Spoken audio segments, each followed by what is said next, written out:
Let's learn how you can add an AI keyboard on iPhone. So first step is to open App Store and go to search. On search you want to type AI keyboard and get the one you liked most. So here I found some application I can test and show you. So let's just wait for it to install. When you download the app, you want to open it. So this is inside the application now. So here I will tap on continue. Here you want to enter your username. Click on enter. You want to give full access to your new keyboard. So let's open system settings. Click on keyboard. Enable this keyboard name and allow full access. Now click on allow and go back. So click on continue.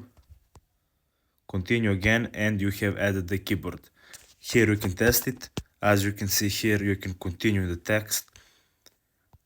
You can use for Instagram caption. You can use it for translating, etc. So that's it. Thanks for watching and see you in the next video.